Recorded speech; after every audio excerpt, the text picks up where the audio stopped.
الحمد لله رب العالمين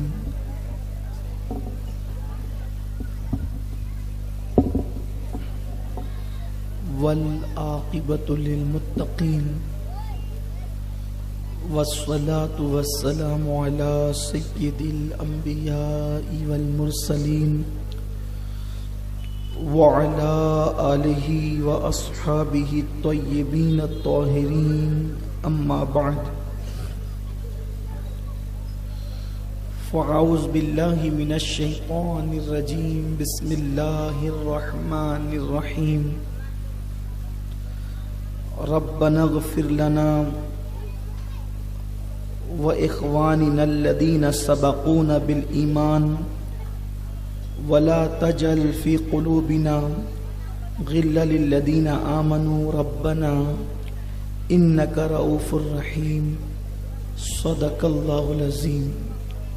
غوث اعظم بمنی بے سرو ساما مدد قبلہ دین مدد کعبہ ایمان مدد انتظار کرم تست من عینی را اے خدا جو خدا بینو خدا دا مدد بگردہ بے بلا افتادہ کشتی ضعیفانو شکستہ رات و پشتی بحق کے خواجہ عثمان ہارون مدد کن یا معین الدین چشتی مدد کن یا معین الدین چشتی مدد کن یا معین الدین چشتی.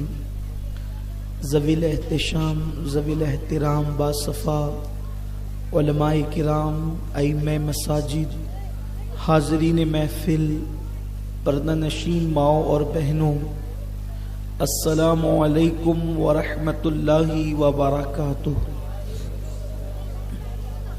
انتہائی عقیدت و محبت کے ساتھ اپنے اور ساری کائنات کے مرکز عقیدت انیس بے کساں چارہ ساز درد منداں ہم غریبوں کے غم گسار ہم فقیروں کی ثروت شہر یار ارم تاجدار حرم نوبہار شفاعت شب اسرا کے دولہا نوشے بزم جنت دانائے سبل مولائے کل ختم الرسل خسرو خوباں سیاح لامکاں وجہ کن فکاں در اللہ المکنون سر اللہ المخزون عالم ما کانا وما یکون آب و گل انبیاء جانو دل اصفیاء مطلع ہر سعادت مقطع ہر سیادت خلاصہ کائنات فخر موجودات حضور احمد مجتبی محمد مصطفیٰ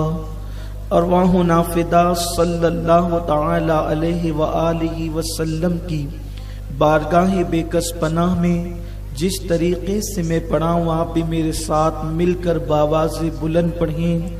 الصلاۃ والسلام علیک یا رسول اللہ الصلاۃ والسلام علیک یا نبی اللہ الصلاۃ والسلام علیک یا نبی اللہ الصلاۃ والسلام علیک یا حبیب اللہ الصلاۃ والسلام علیک یا نبی اللہ وعلی آلک واصحابک یا نور اللہ وعلی آلک واصحابک صلی اللہ تعالی علیہ وسلم. صلی اللہ تعالی علیہ وسلم. اٹھا دو پردہ دکھا دو چہرہ کہ نور باری حجاب میں ہے زمانہ تاریک ہو رہا ہے کہ مہر کب سے نقاب میں ہے نہیں وہ میٹھی نگاہ والا خدا کی رحمت ہے جلوہ فرما غضب سے ان کے خدا بچائے جلال باری عتاب میں ہے. کریم اپنے کرم کا صدقہ لئیم بے قدر کو نہ شرما تو اور رضا سے حساب لینا رضا بھی کوئی حساب میں ہے. آج کی یہ محفل اس محلے کے جیال نوجوانوں نے ایصال ثواب کی شرعی حیثیت اور اصلاح معاشرہ کے حوالے سے منعقد کیا ہے.